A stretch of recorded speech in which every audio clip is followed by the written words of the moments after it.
Because last night we had this Dharma time, which was very potent and helpful. It was purposeful. And my new friend Theo Lada came for the Dharma, and he was able to talk from his perspective as an Indigenous person. He's also working with the police force here in Portland, and I just really very much appreciated the perspective that he brought in. And many people are still struggling with what do we do with the strong emotions. And the three emotions we were talking about last night and that seem to be up for people are rage, grief, and fear. So this morning we're going to work with the energy of rage, because last night Theo said something that I agree with. He said, when the strong emotions come, like lean into them, steer towards them, when we're well enough to do that. Because sometimes the strong emotions come, and if we steer into them from the lizard and limbic brain, we can really cause more trouble. So we're saying, lean into it, steer into it with community, with ceremony, with practice, but also with your neocortex, with your wise mind on board there. And I've also been prone to say in some other settings, particularly in the work I do with addiction and recovery, I like to say, when a strong emotion like rage or resentment come, it's probably purposeful and might be a symptom that's asking for healing, for attention. It might be a healthy symptom, not something to say that we are unhealthy as a result of having this emotion. So that's a little context for our practice this morning. I'm just going to sit on my physio ball where I can see you guys a little bit better. And Susie can bring up the chant. She's got it on her computer. We're practicing her making it bigger so you can see it. We're going to use the Gayatri mantra. Thank you, Susie. Beautiful. So please take a comfortable seat. And I will remind you that the first line of the chant, Om Bor Bhuva Svaha. Bor refers to the earth element and the physical body, the life we have as householders, our duties, our responsibilities. Bhuva is like the energy of seeking knowledge, information, consciousness, also associated with the sun. Om Bor Bhuva, the glory of that we're reaching towards that knowledge or understanding. And Svaha refers to the third realm, the heavens, where we experience the glory of creation. So these three realms, Om Bor Bhuva Svaha. You can rest your hands in your lap now and come into your seat.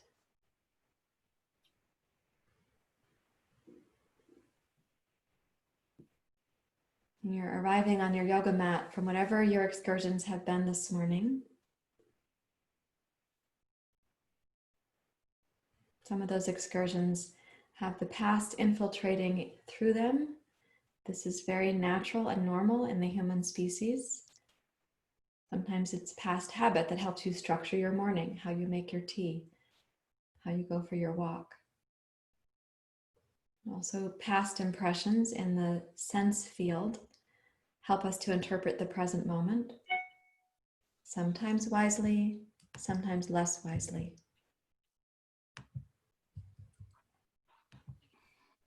And present moment news, world events here within our home country, that is also picking up fragments of your past and our cultural past, and that gets stirred into the brain and body as well.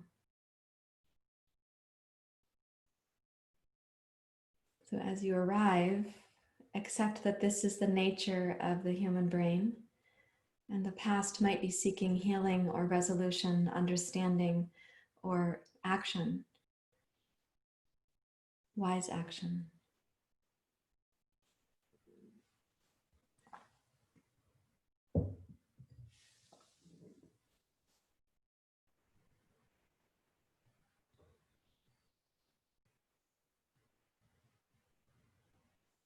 You can help yourself to be upright, alert, and present by how you align your posture.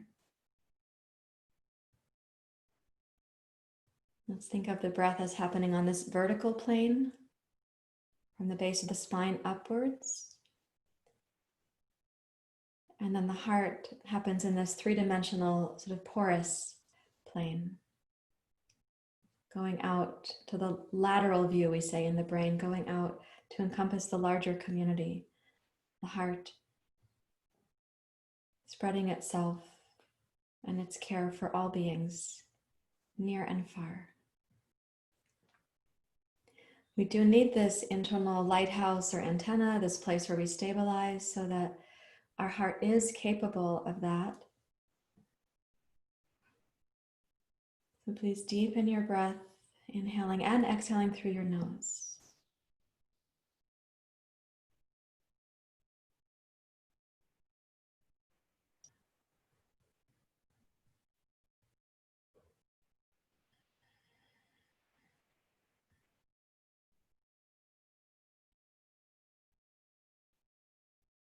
And then you can join your hands together in Anjali Mudra. Now we're going to sing the first line several times, and I want you to emphasize the beginning of the words Bur, Bhuva, Svaha, and let the beginning be like a downbeat, and then the sound vibrates out. It rings out from within your inner body out to the world. So like this. Om Bur, Bhuva, Svaha. Om Bur, Bhuva, Svaha. Om Bur, Bhuva, Svaha. Om Bur, Bhuva, Svaha. Om Bur, Bhuva, Svaha. Om Bur, Bhuva, Svaha. Om Bur, Bhuva, Svaha. Twice more. Om Bur, Bhuva, Svaha. Om Bur, Bhuva, Svaha.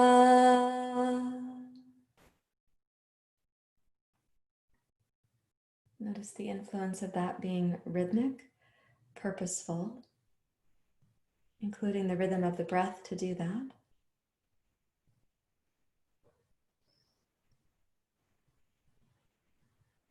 Now we'll sing the chant in call and response. I'll sing both parts.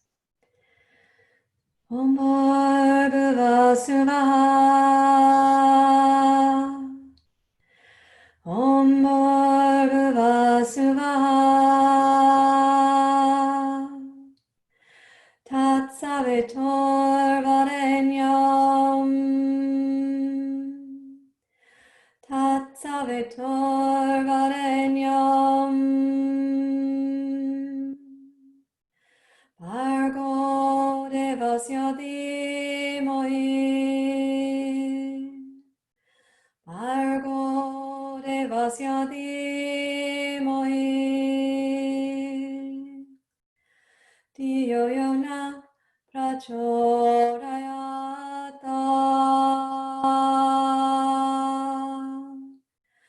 Dhiyo yo na prachodayata.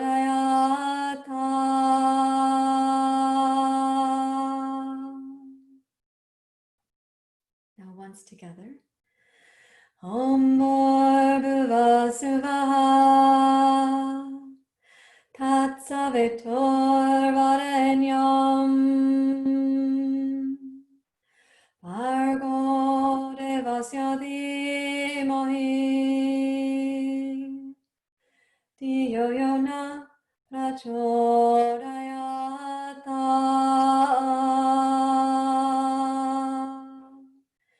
Om Shanti Shanti Shanti.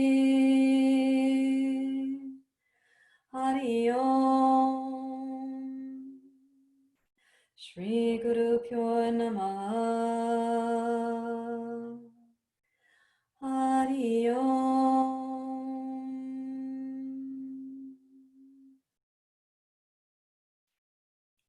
practice help us to dissolve all sense of separateness and ignorance.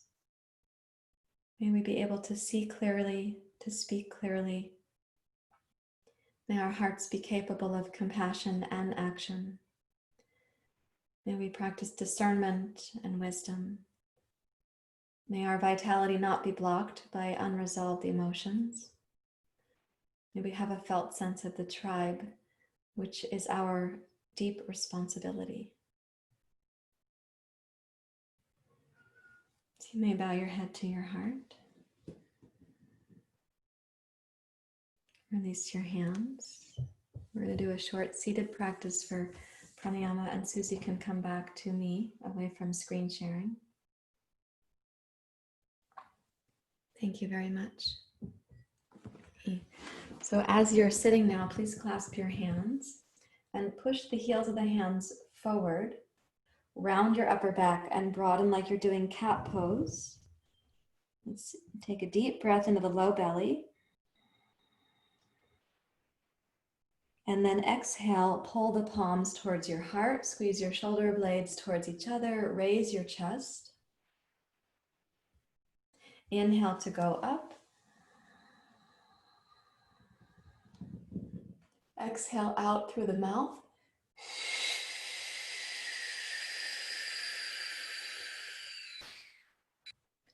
Clasp your hands. Inhale.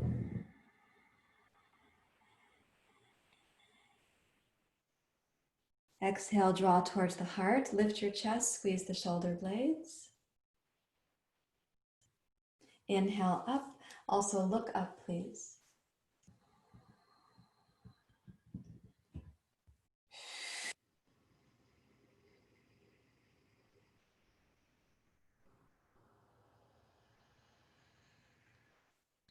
Again, inhale.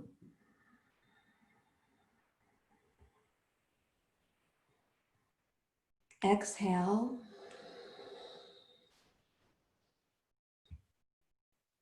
Inhale.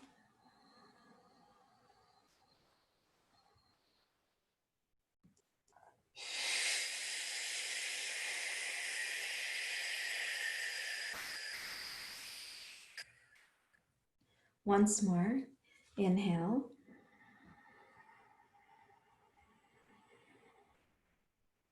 Exhale.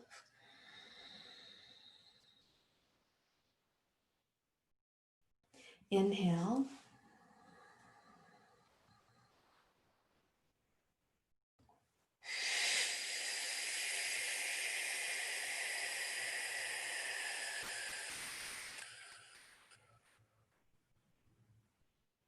And then pause for a moment. Let your body receive the inhale that comes next.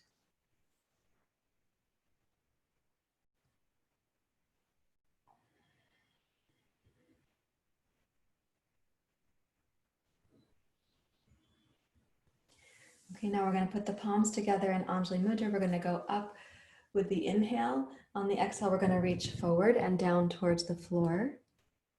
And then we'll be coming back with the inhale to come up. I'm sitting on a physio ball. If you're sitting on a chair or anything else, you can come forward to the place you're able to. You could put the hands on the knees. If you're sitting on the floor, you can come down just as far as you're able to. The exhale will make a sound. Okay, so hands to the heart. Inhale, ujjai breath. Raise your chest, your heart, open your throat. Exhale.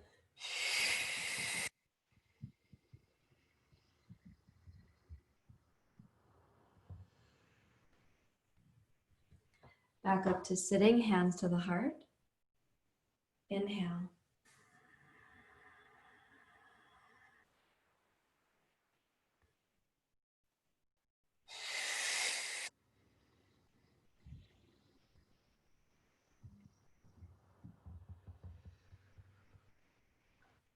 Up to sit. Inhale. So that is an exhale suspension there between the completion of the exhale when you come up to sit.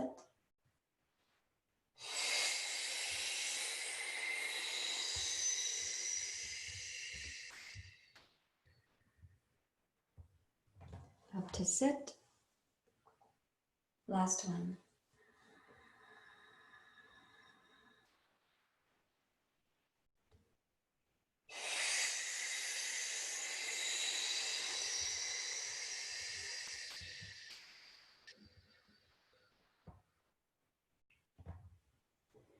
And up to sit, hands to your knees. Let your body receive the next in-breath.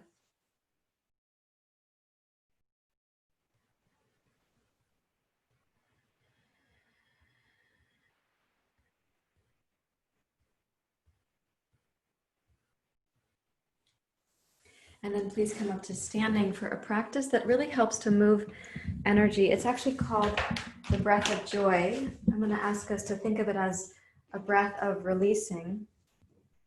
Thank you, Susie, for getting my cameras sorted out. I'll get my microphone and my water glass.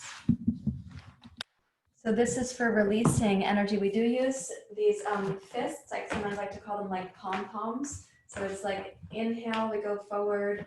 Inhale, we go to the side. Inhale, we go up. And then there's going to be an exhale where we separate the fingers and we come down and we make a sound. And the knees are bent there. Okay, and each time that you're inhaling, you have this little bounce with the body and the knees are bent. So we go like this. It's 3 strong inhales, 1 strong exhale. Ha. Ha. Ha. Ha. Ha. Ha. Ha. Ha. Ha. Ha. 3 more. Ha. Ha. Ha. Last one. Ha. And then you can stay down and let the arms relax like a rag doll. Bend your knees just enough that you feel like your weight is in your heels, your body weight's in your heels. And let's take a deep breath in through the nose and use either a yawn or a sigh or a sound for the exhale.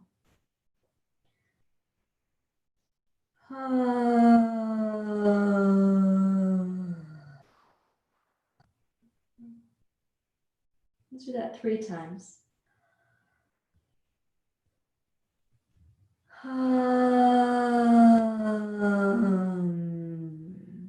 And 1 more time. Whether you're making a sound or using the yawn sound, whatever it is for you that helps to release energy. Then shift your hands to your knees and press yourself up to standing, feet as wide as your yoga mat. Now you can either use a yoga strap for the next part, or you're going to clasp the hands at the small of your back.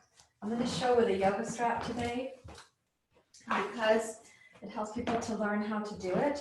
And for anybody with a shoulder limitation, it's better to use a strap than it is to clasp the hands. So this is shoulder width apart, and I put it on behind.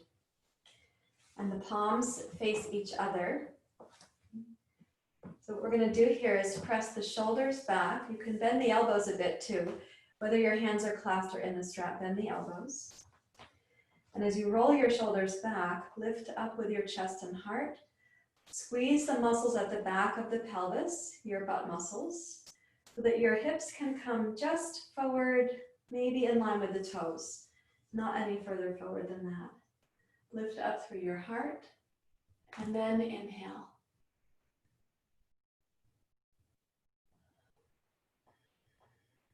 Now we inhale to come upright, tone the low belly, and exhale, bow forward like an uttanasana. The arms go overhead. Complete the exhale. Inhale, heart forward. Rise up slowly to standing. Now exhale, tone the butt, let the hips come forward, raise up through your heart, little back bend.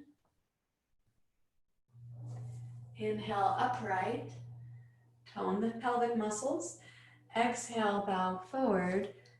Use the forward bow to help complete your exhale. Squeeze the shoulder blades towards the spine. Inhale, rise up. Root down through your tailbone into your heels. And then exhale, the hips do come a little forward. Raise your heart, open your throat. And once more, inhale up. And exhale, forward and down.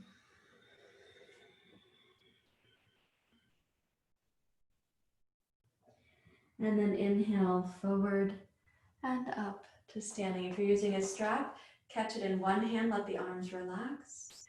If your hands were clasped, just release the fingers.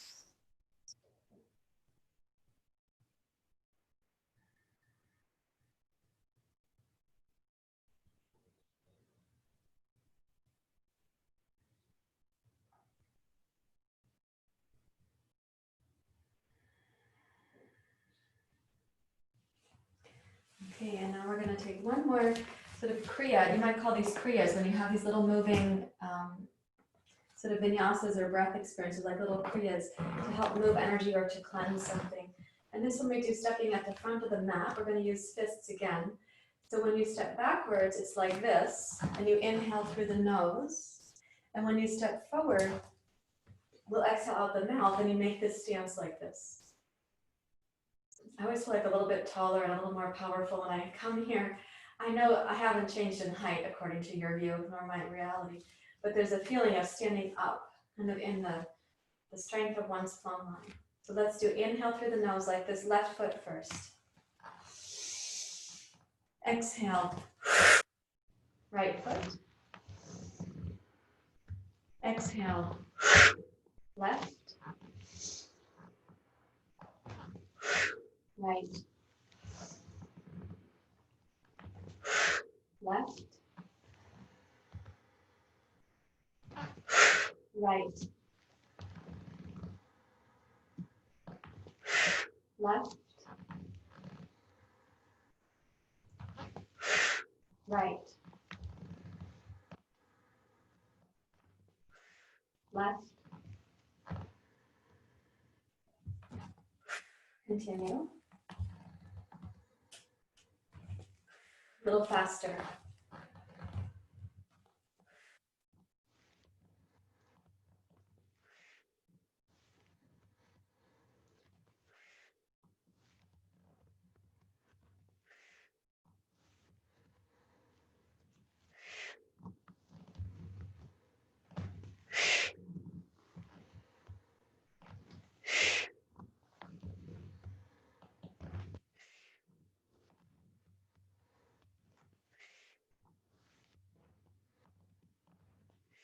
Two more.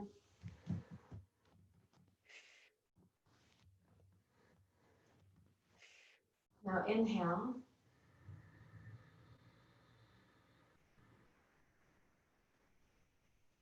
And exhale.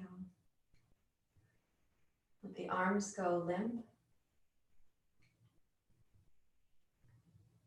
Find your mountain pose inside.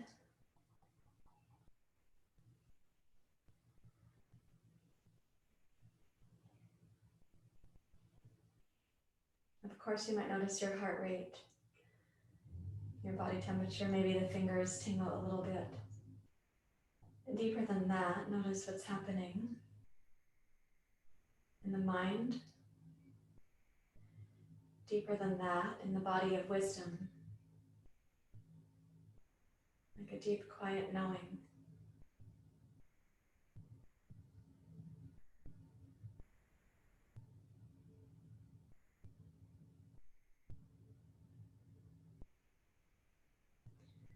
Bend both knees and keeping your body weight in your right leg. Today I'm going to call this my right leg.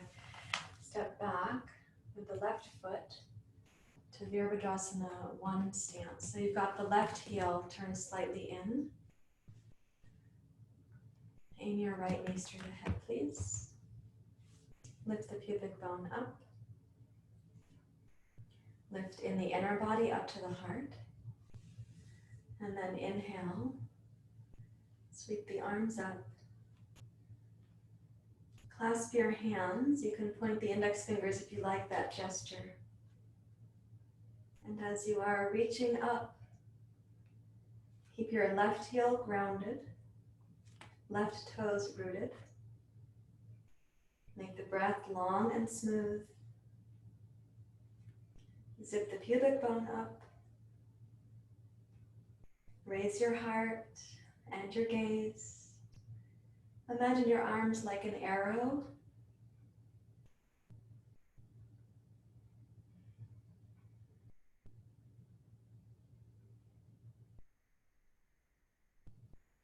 Keeping the left heel grounded. Inhale once more. And then exhale, bring your torso upright if you were doing a little back bend there. And step forward. Aim your arrow up. And then let the arms again float down. So they can be like seaweed in the ocean.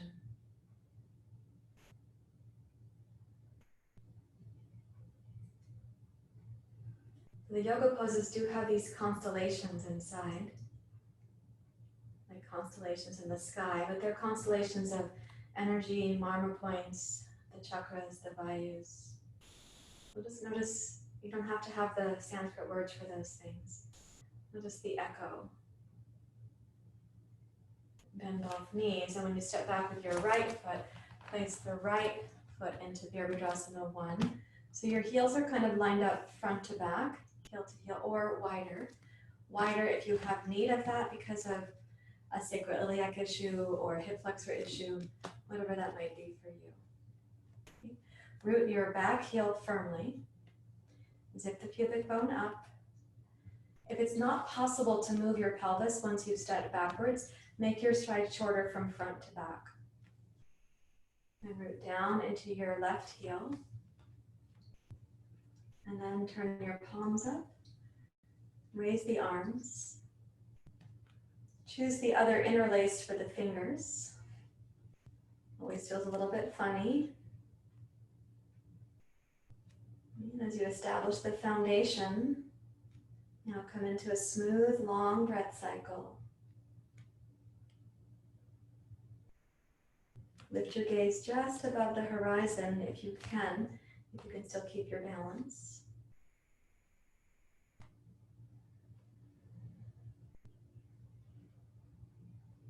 And listen for what this constellation is for your body. For me, some things that come to mind is the strength of the back leg like a taproot, an anchor into the teachings, the tradition, an anchor into our shared humanity. The front leg like a willingness to step forward, to step towards solutions, to be a part of the contribution, the actions. You decide for yourself what the arrow is aiming at for the arms.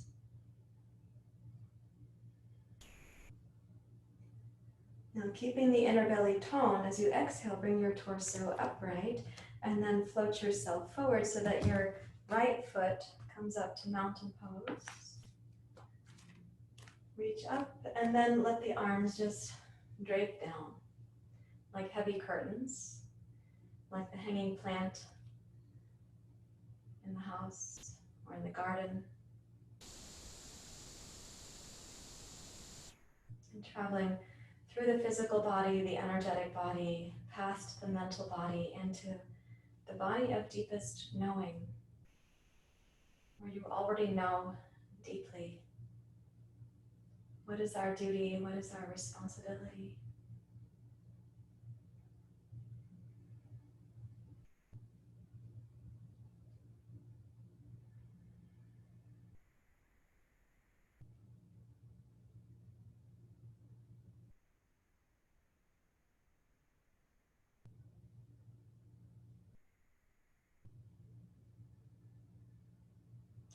And we're going to explore through one sun salutation because it's a nice ritual to have in your practice.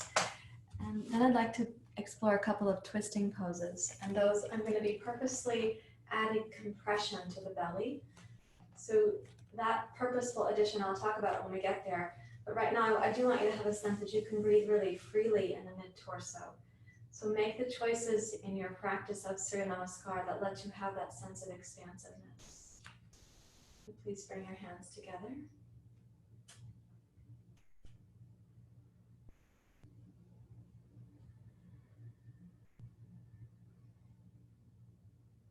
We're just going to go back to the first 3 strong phrases, Om Bhurrbhuvah Swaha, and we'll do that rhythmically, and then we'll go to the deep inhale. So you can join me here. Om Bhurrbhuvah Swaha. Om Bhurrbhuvah Swaha. Om Bhurrbhuvah Swaha. Om Bhurrbhuvah Swaha. Om Bhurrbhuvah Swaha. Twice more. Om Bhurrbhuvah Swaha. Om Bhurrbhuvah Swaha. Inhale through the nose.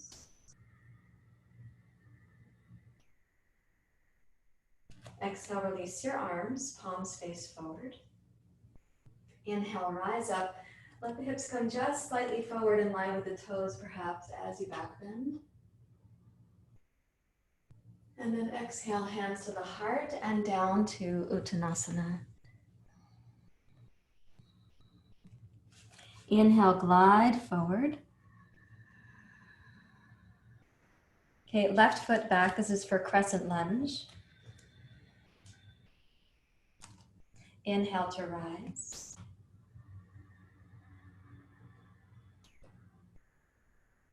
Exhale, hands to the heart and bow forward.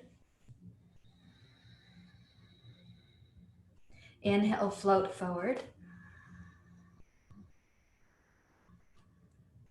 Exhale, right foot back. Inhale to rise.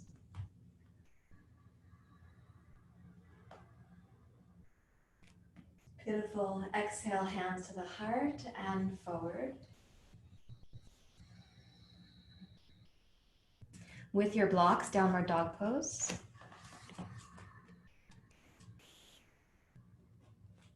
Exhale, plank pose.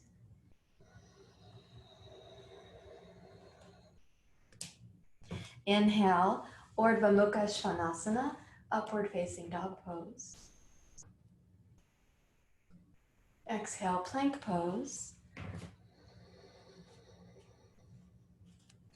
Inhale, downward facing dog pose. Exhale, right foot forward, left foot forward. Inhale to rise. Root your tailbone. Let the hips come just slightly forward. Exhale to the heart. Now begin here with the inhale. Raise the arms up. Exhale, Anjali Mudra, Uttanasana. Inhale, glide forward. Even come up to your fingertips. Let it be very spacious. Left toes back. Complete the exhale with a deep sense of patience. Then inhale to rise. First third, middle third, upper third of the breath. Exhale, Anjali Mudra, and down. Inhale, step forward, heart forward. Make it very spacious. Exhale, right foot back. Inhale, first third, middle third. The back of the body is a part of that. Upper third. Good. Exhale, Anjali Mudra, and down. Inhale, Adho Mukha Svanasana, keeping it really spacious in the inner body. Exhale, plank pose. Inhale, Urdhva Mukha Svanasana. Exhale, plank pose. And inhale, downward facing dog pose. Complete the inhale patiently. Exhale, left foot forward this time, then right foot forward, and Uttanasana. Inhale to rise.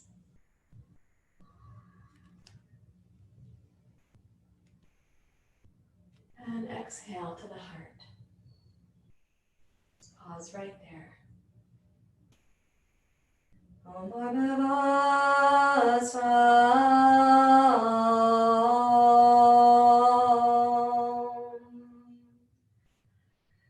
Tatsavetur Varenyam.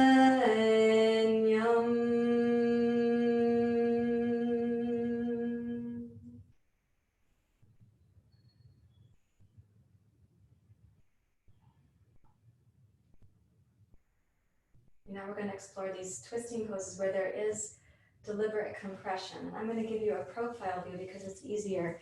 So I'm going to take my blocks sideways. You can stay as you are where you best see the camera. So our first twist, we're going to use the foundation of the pose called Virabhadrasana 1. And that fixes the base of the pelvis, the base of the legs, the base of the feet. So the twist has to come into the inner body. And I am purposely putting compression on the abdomen because we want to kind of concentrate the inner feeling of frustration and rage. Those are very powerful, and they do concentrate in the abdomen and the stomach, the third chakra. So we're going to concentrate our energy there for the purpose of then letting it kind of dissipate so that we have more relationship with it, less aversion to the felt sense of when rage, frustration, or anger are coming up. So what we do is put the right foot forward, please. Step the left foot back so that your back heel is down and your pose in terms of the legs is Virabhadrasana 1. Now, place your left hand on a block like this on the medium setting and your right hand on your right knee. And when you exhale, I'd like you to turn your belly and your chest to the right. Then inhale, lengthen from your left heel to the crown of your skull. And exhale, come into the belly for the twist. Inhale, lengthen from your left heel to the crown of your skull. And exhale, in the belly, we twist. Once more, inhale. And exhale to twist. Now place your right hand back on its block and step your back foot forward, left foot up, and right foot back. You find the back heel on the floor so you have the stance that we call Virabhadrasana 1. Place your right hand on the medium block, left hand on your left knee, and inhale to lengthen from your back heel to the crown of your skull. And exhale, add the twist in the belly. You have to strengthen your right arm. Go ahead and strengthen your left arm. So the twist is supported by that kind of strength. So inhale long and smooth from your back heel to the crown of your skull. Exhale, add your twist. Inhale, sustain your twist. Exhale, in the twist.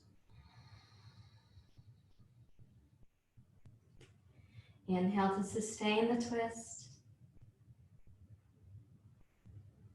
And then exhale once more to twist.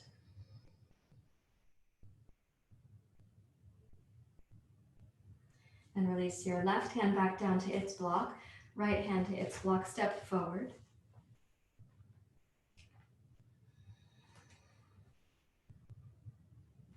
Hands to your hips, rise up to standing. Put your mind in your solar plexus.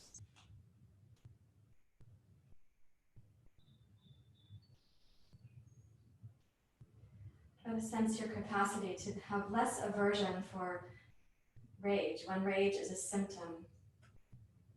That's signaling our species, our culture.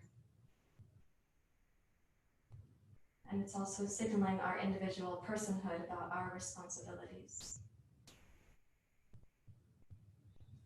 And bend both knees. Please come down, place your left foot back in Virabhadrasana 1. Okay. This time when you place, I'm going to ask you now to put the block on the outside of your right foot flat and then add the other block to it. Okay, so the right hand is going to go on this tall stack of blocks. And start with your left hand on your right knee. Let's inhale. And exhale, twist the inner body. As you inhale, lengthen from your back heel to the crown of your skull. When you exhale, press down through your right arm. Use the strength of your left arm and twist the belly to your right, as if you were going to move your belly button over your right thigh. It's not likely to go because you do have bony structures to respect, but it has that kind of sense. And we're going to add, if you take the left hand and slide it to the outside of this stack of blocks, so the left elbow will cross your right knee, the left hand outside of those two blocks. Make the hands strong, they're working together there. And as you press down through your right arm and right heel, explore the twist of the inner belly. Notice the pose does have compression on the right side of the belly, the liver, the gallbladder, the ascending colon.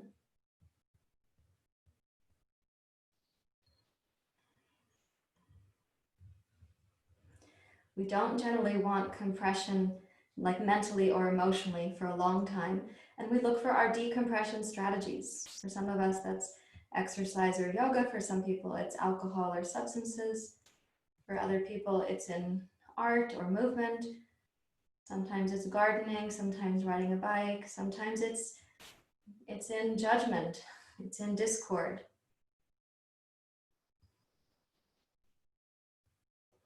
Once more, breathe in. Now I'm going to ask you to press into the strength of your right arm. Place your left hand on your right knee and press down there. Let the torso come up some so you're releasing compression. Now root your tailbone, rotate your pelvis to your left, lengthen both inner thighs. Rotate your heart to your left and bring your left arm past your left ear. It's called Parshvakonasana.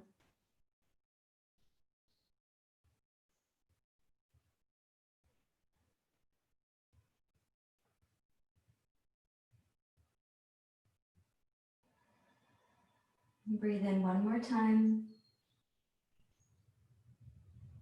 And then exhale, press into your right heel, rise up, warrior two. Inhale, straighten your right leg. Make the feet parallel.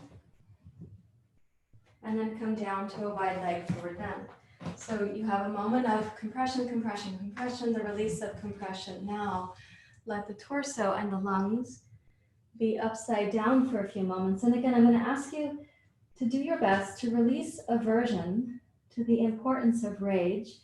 Let's say appropriate rage, systemic, symptomatic.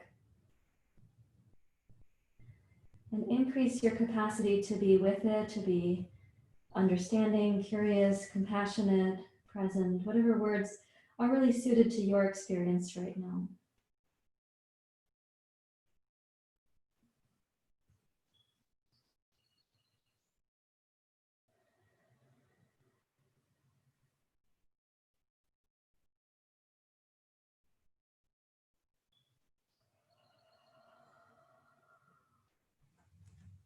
Now place your hands on your hips and rise up to standing. So the next twist we'll also do to the right, and then we'll go to the left side.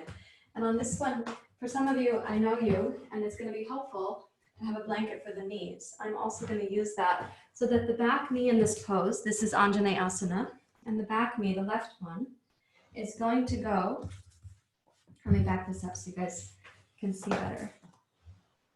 The knee goes so that your kneecap is not actually on the blanket. You're stepping forward of that so that You don't have that pressure on your knee if you're someone who had a knee replacement. Okay, and so here, we want the thigh to be able to come forward. This is Ujjai Asana. Yep, there you go. And place your right hand on your right thigh. And hook your left elbow. Good. And you can hook it again. Yep. And something I'm going to recommend here is that you take the left hand to hold the right shoulder and keep your right hand on your right knee. So make the compression a little bit more snug. And as you're twisting to your right, think of your belly button going over your right thigh, though it won't actually do that. And then gaze back towards the back of your yoga mat. So your head is also going to be in flexion and rotation.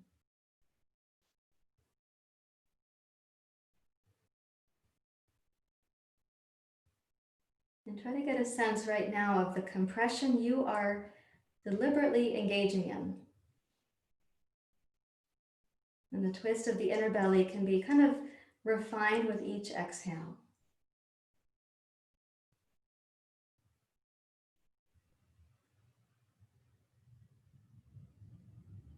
We don't want to be led by fight, flight, freeze, flinch, frustrate. We don't want to be led by those things. But we do have to release the somatic experience of that to come into wisdom and resilience, courage and fortitude.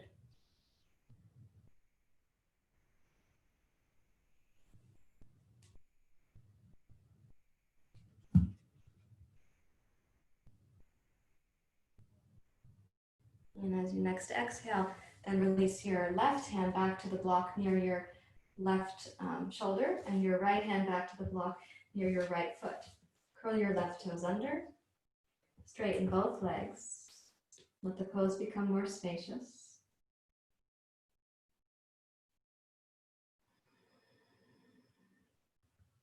Now, without swiveling your hips to the side, draw the left hip way back so your left heel goes down to the floor and you did not have to displace your right hip. You're not doing gluteus hangus altus pose like that. Place your right hand and block on the inside and twist to your left.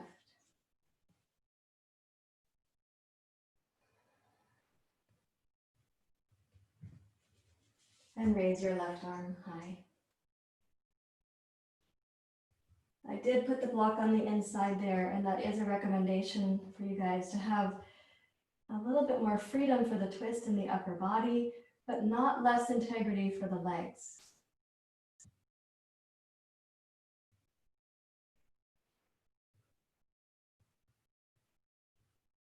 If your twist allows for it, you can put the right hand over to the block where your left foot was, where your left block was, excuse me.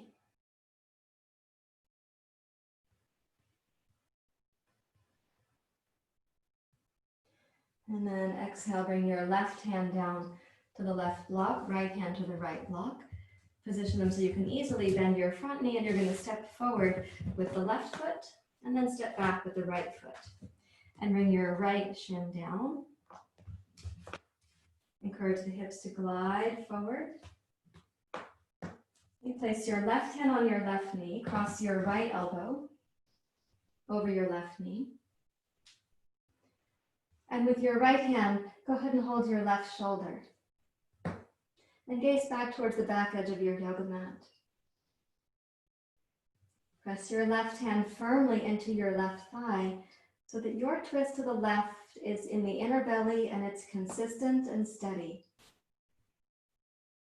You might have a little unwinding during the inhale, but not a dramatic unwinding. Keep the compression and the twist steady.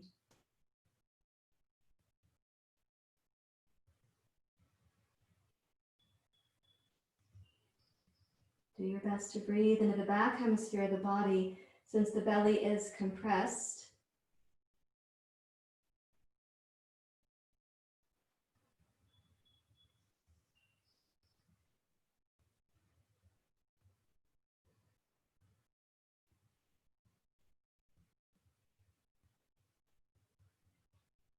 And then when you exhale, release your right hand to the right block, left hand to the left block. Curl the right toes under, and as you straighten your left leg, aerate the pose. Let the inner belly have a lot more space to breathe. Lengthen your spine. Without sashaying your left hip to the side, draw your right hip back and turn your right heel to the floor. So it should feel to you like the inner left thigh just got longer. And bring the block to the inside and open to Trikonasana. It is a variation on triangle pose. They're all variations.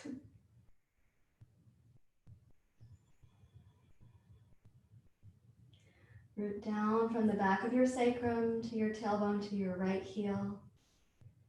Keep the left inner thigh long and notice the release of compression, what comes in the opportunity for expansion.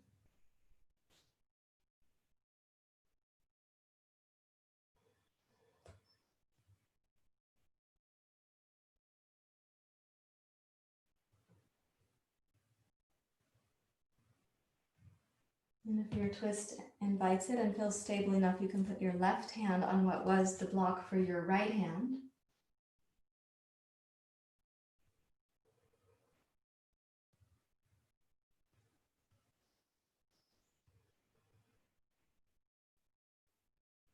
And then let's exhale, lower your right hand down, please. And then the left hand to the left block.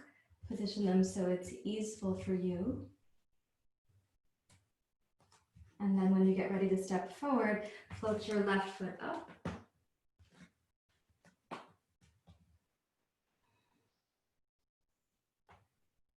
This time, rise up to standing. And come to a mountain pose.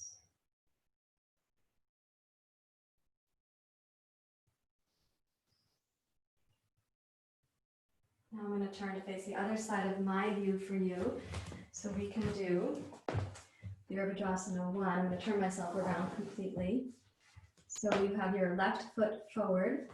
Take the right toes back, and you're going to make one block small, one block tall. Take your right hand to your left knee on the top of the knee, and left hand to the tall block. Okay, so I want you here to be inhaling through the length of the spine, and then you exhale to go into the inner belly for the twist.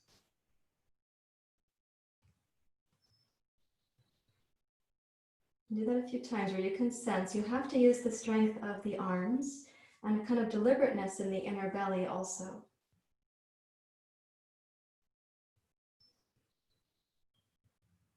And keeping the foundation of this pose steady relies on like mental focus and the articulation of muscles and bones, but also what you're doing in the inner belly is going to be influencing your feet. Everything is connected. So now the foundation and the inner belly are having a conversation. Bring the right hand to the outside edge of the block next to your left hand. So your right elbow crosses your left knee. So notice what happens when you're adding this compression to the heart, the lungs, the stomach, the organs, the twist. What's happening at the level of the foundation of your pose? How do you remember that? How do you nourish all parts of your experience? This is a question for society, not just for your physical yoga pose.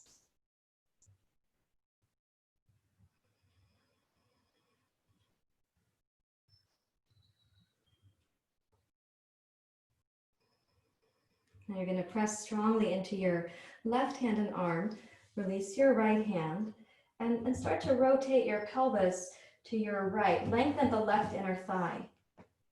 You notice what happens as you decompress the inner body. What happens to the foundation of your pose? Noticing that influence on the foundation. Now sweep your right arm past your right ear. It's called Parshvakonasana.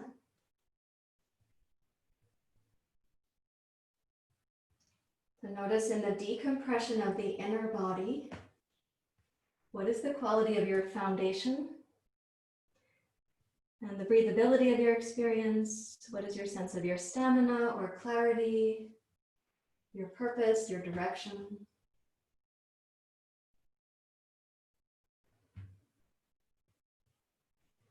Inhale one more time. Again, these are questions not just for your physical pose, they are for society. As you exhale, then float yourself up, warrior two. Inhale, straighten your left leg, bring your hands together. Make your feet parallel, and then come down to your forward bend, down to Prasarita. And that is a pose of decompression, a pose of some relief. It's also an inward pose.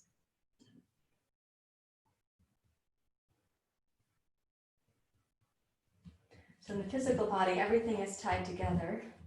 The myofascial system, the liver, the inner ear, so yada yada. But it's also the case in civilization, and not just human society, but also our dependence on the natural world and all the creatures, the elements.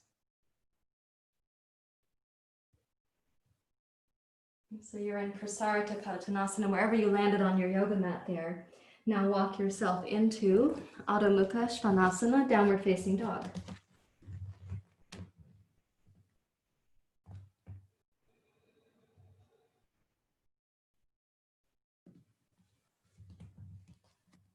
When you're ready to, then roll yourself forward to table pose, and then please come down to child's pose. I will recommend that you put a block for your head for child's pose. And place the arms in Sphinx pose.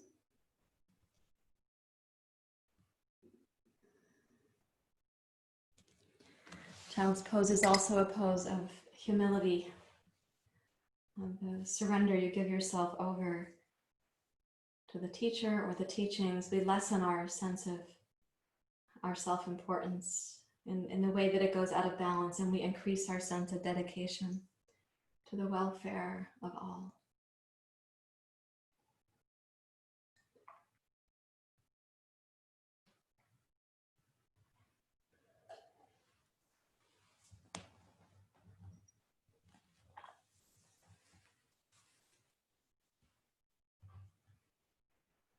You can walk your hands back towards your knees now. Rise up to kneeling, or sit in zazen if you want to take a block to put under your hips to sit on for a moment.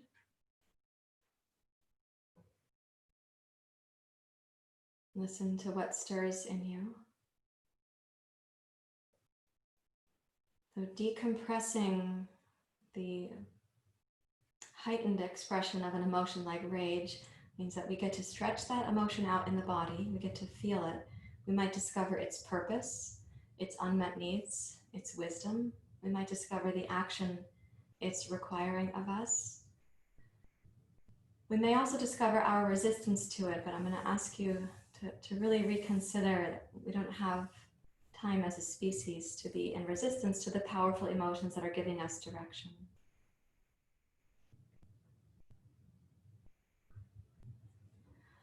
Om Bhagava Svam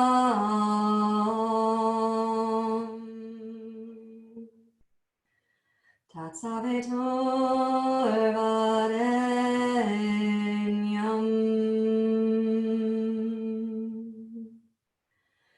Bhargo Devasya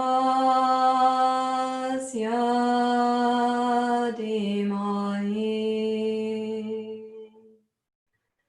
Dhiyo yo na prachodayat.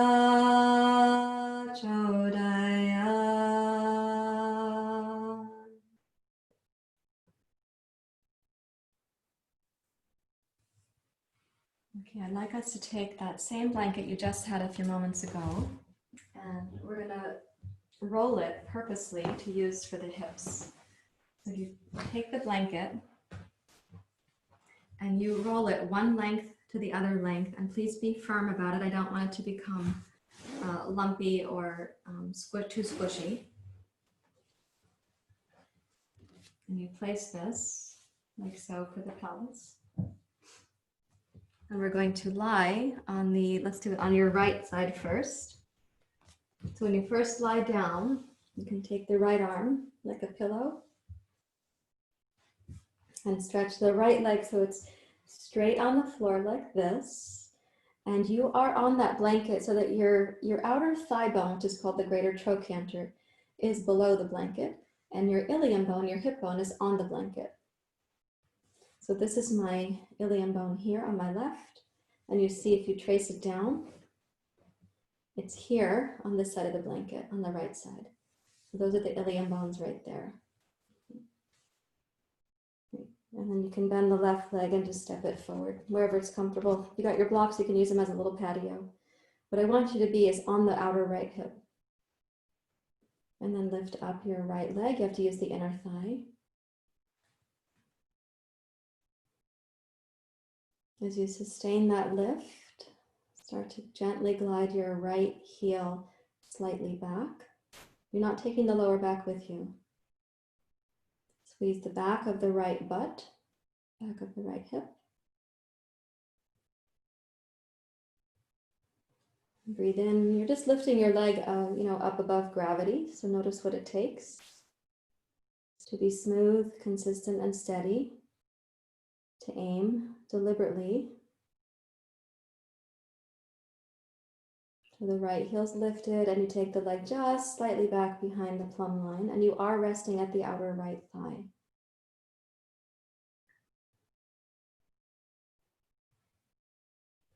And lower your right heel down.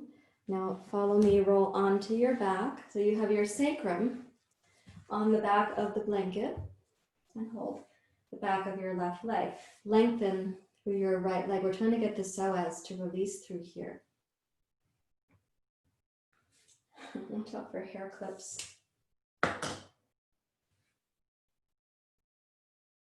So as you bring the left knee in snugly to your chest, lengthen your right leg from the inner belly through the inner thigh and all the way to your inner heel.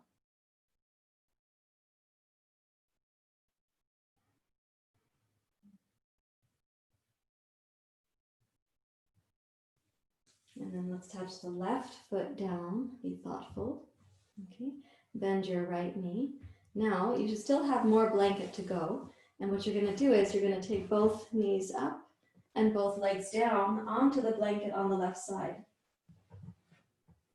Raise your right arm up and twist to your right. Try to keep both legs stacked. I know that your feet don't have a little patio to sit on right now, but with your shins, make them kind of parallel to the floor. All right, so the heels, you have to keep them lifted for a few moments. So this is a very slightly elevated twist. The hips are very slightly elevated. Twist in the inner belly.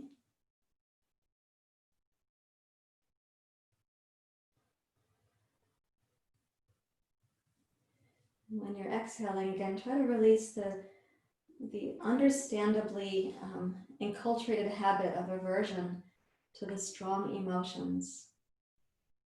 Let's see if we might cultivate a little more curiosity or resilience or, like Theo said last night, even ceremony towards those emotions.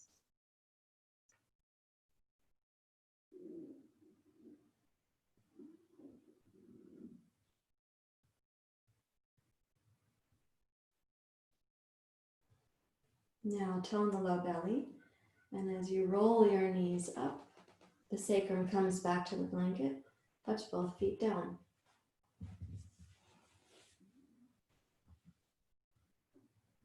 And we'll do the same thing on the other side. So you're going to be lying on the left outer hip. The place you're lying on the blanket is the equivalent right here on my right outer hip. So what you do is come onto your left side. Use your left arm like a pillow.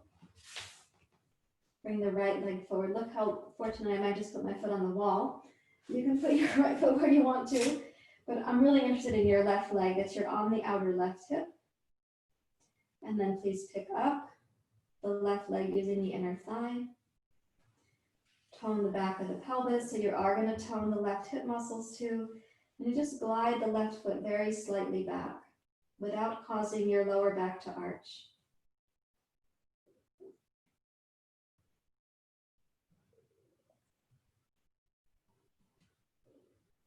Notice what it takes to keep aiming, right? To have that sense of length and purpose, the deliberateness of the left leg.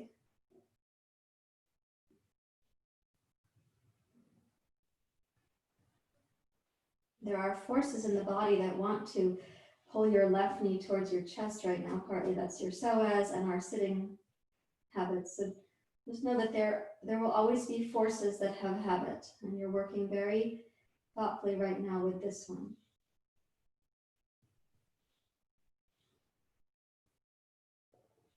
And then you're going to lower the left outer shin and foot to the floor. Bring your right knee to your chest as you roll onto your back, so your sacrum is on the blankets. And then when you hug your right knee to your chest, stretch the left leg out long. So that is your left psoas we are addressing. Yeah.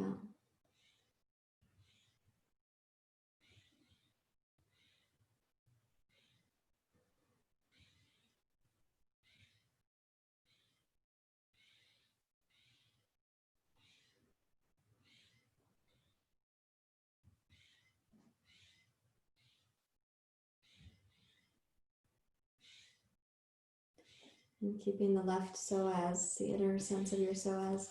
So it's supple, it's relaxed. Use the left low belly to float your left knee up. So both knees up. Check that you've got your little landing pad here on the right. So both thighs come down. And I believe you can be responsible for your ankles. I trust you. And you're going to twist, raise the left arm up. And twist to your left.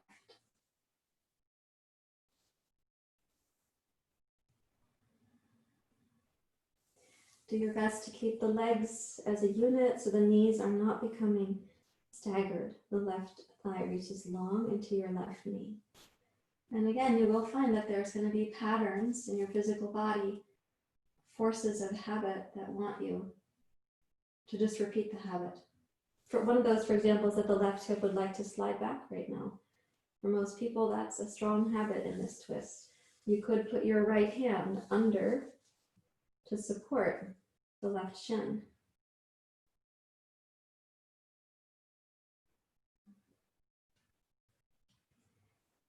If we resist the habit of the body, we get to discover a new frontier inside.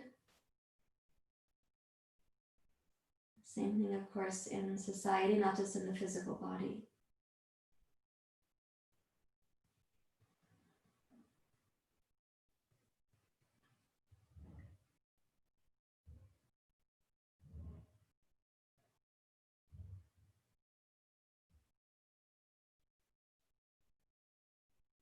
You're going to tone the low belly and use that strength to float your knees back up to center. And then let's take this blanket roll. And as with yesterday's Shavasana, place the blanket roll under the top of your thighs. So it's right below your sitting bones at the back of your thighs. And then take the arms out. Let your body come to rest.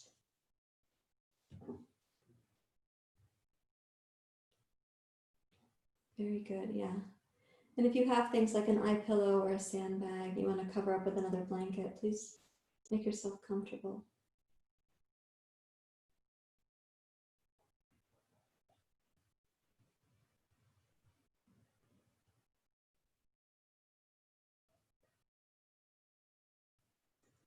And come into what I like to call your benevolent observer. So you're observing, you're watching now this process. It's myofascial, it's musculoskeletal, it's biochemical, it's neurological, it's respiration. You're watching the process that we call Shavasana, the process of integration and resolution.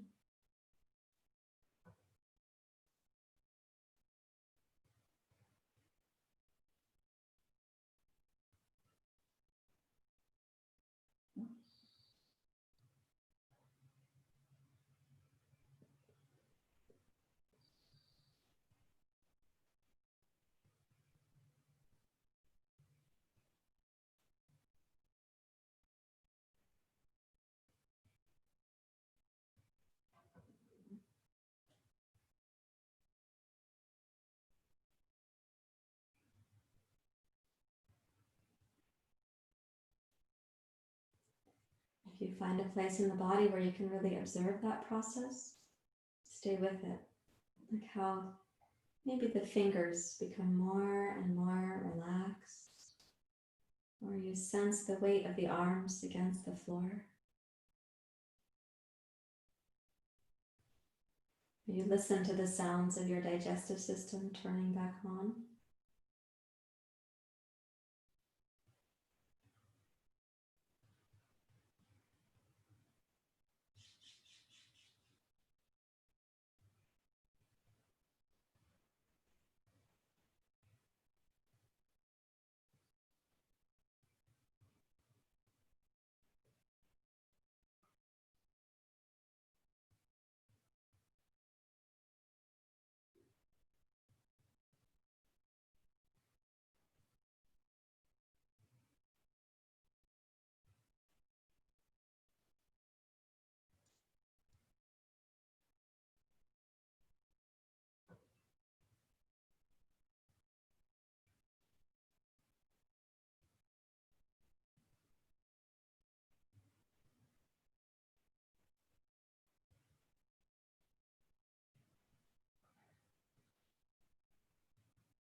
And stay with the process of observing.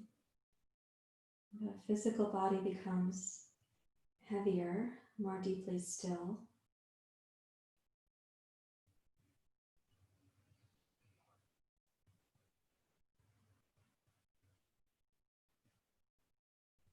The vital body becomes able to move freely, to nourish, to deliver the resources, respiration, circulation, innervation.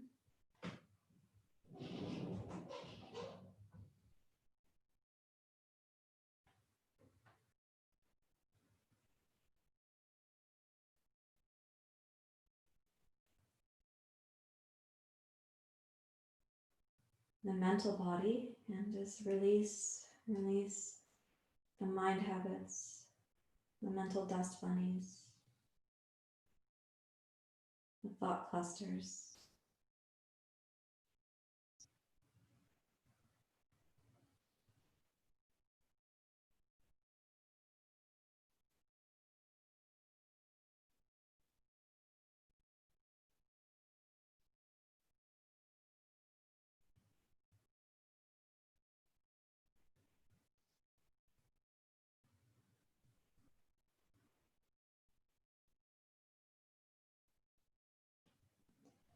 Then we arrive at the inner body of deep knowing, that in us which already deeply knows.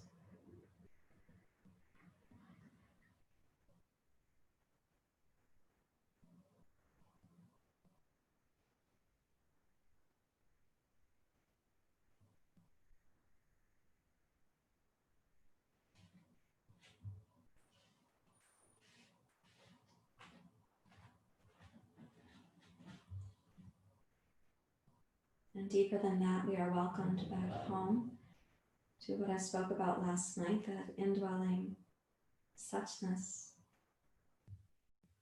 that we are already born as what yoga calls ananda, ananda.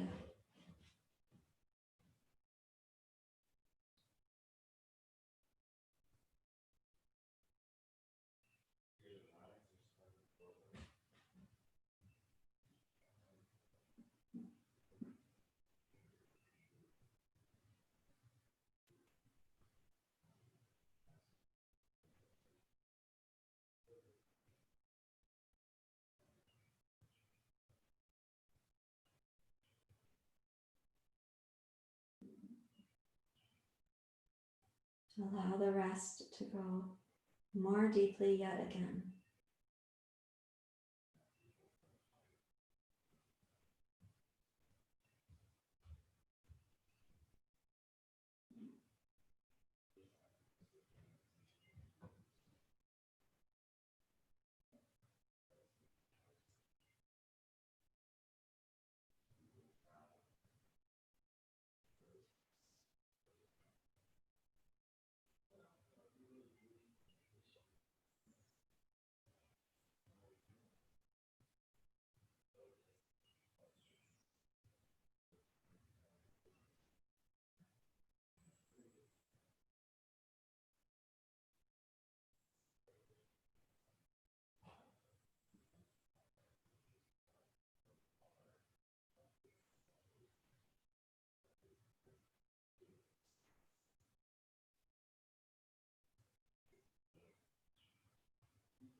And let it go again a few degrees more deeply.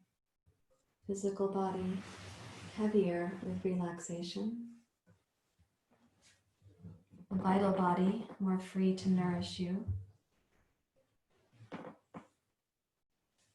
The mental body less hampered by thought. The body of deep knowing. And deeper than that, the indwelling suchness. Yoga calls that Ananda.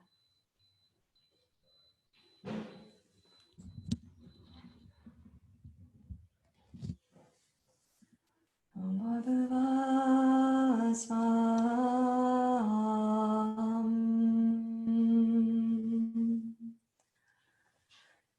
Tatsavitur Varenyam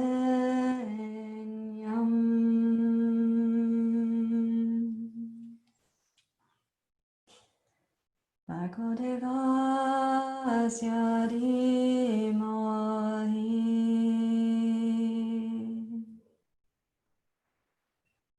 Dhiyo yo na prachodaya.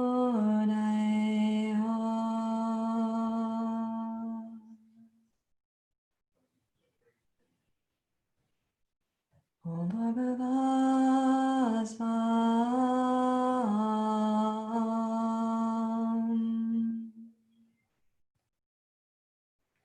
Tatsavitur Varenyam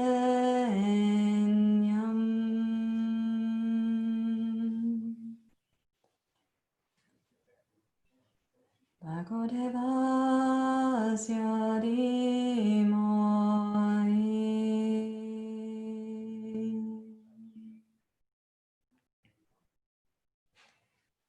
Dhiyo yo na prachodaya.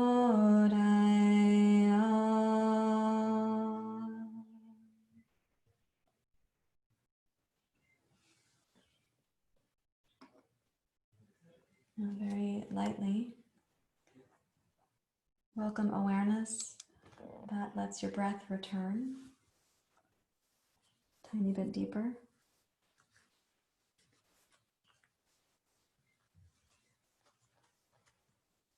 And gently wiggle your fingers and your toes.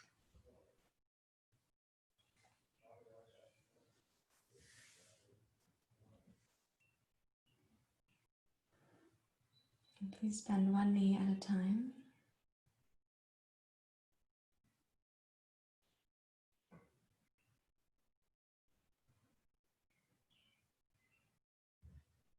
And roll to your right side.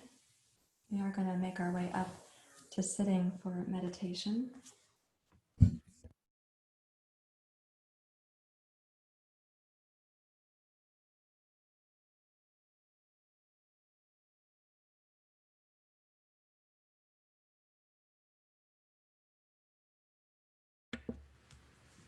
When you come up to sit, please take a comfortable and upright seat.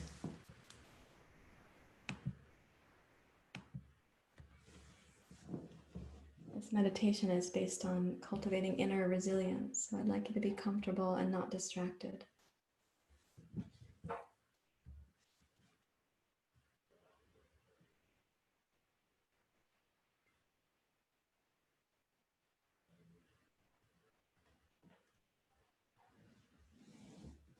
When you take your seat, just first come upright and acknowledge the practice of yoga is like an inner journey, and it is asking of you this svadhyaya, self-study, reflection, honesty, and then it will prompt you to act, to put wisdom into action.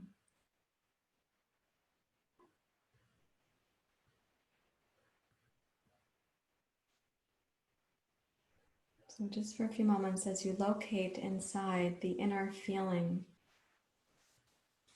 from your practice, the inner sense, kind of find even a hint of a place in you that has the quality of resilience.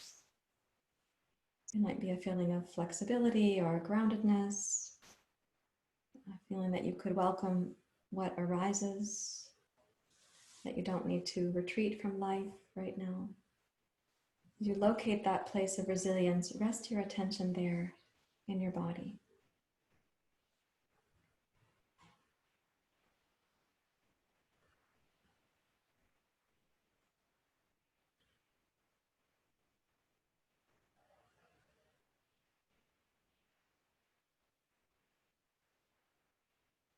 And then imagine that felt sense, wherever you've located it, going more deeply. So the roots of that, the neurological roots of that sensation become more robust.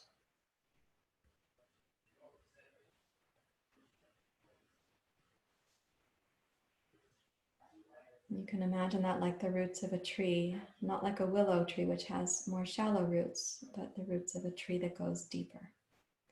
Let this feeling of resilience become more rooted.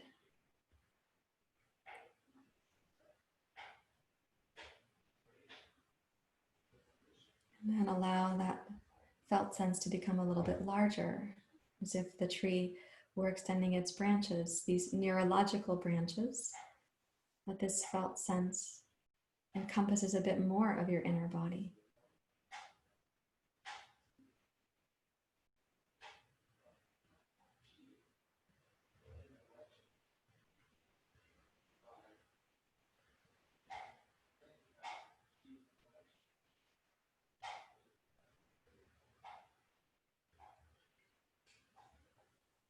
And then imagine this felt sense of resilience. It's deeper, wider. Now also imagine it to be brighter, a more vibrant sense. So it becomes more easily drawn upon in your memory system.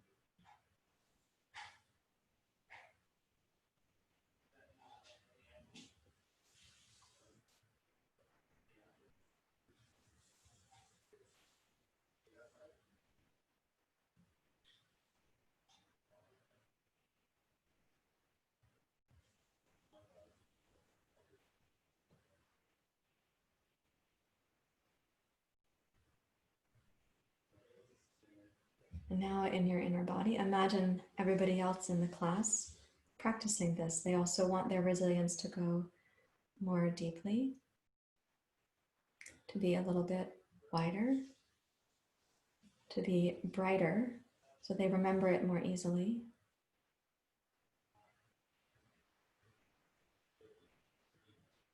When our resilience is more shared, when it's installed but also shared, we are capable of being a refuge in the storm for each other, and also a revitalization of our intentions.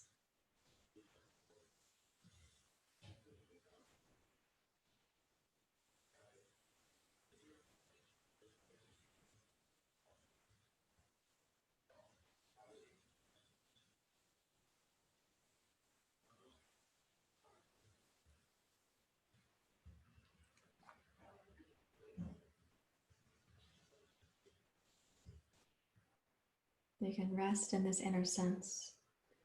Just another minute in quiet.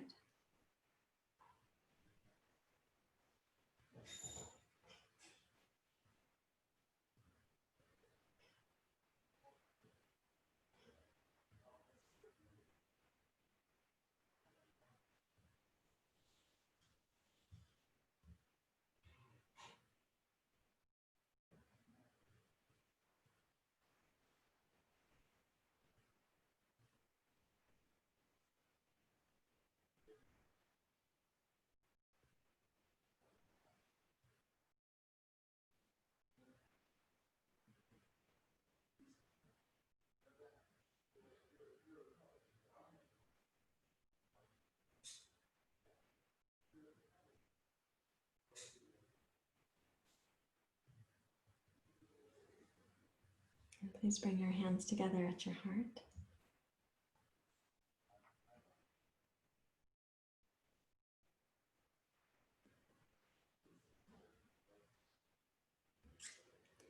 Om Shanti Shanti Shanti. Om Shanti Shanti Shanti. Om Shanti Shanti Shanti.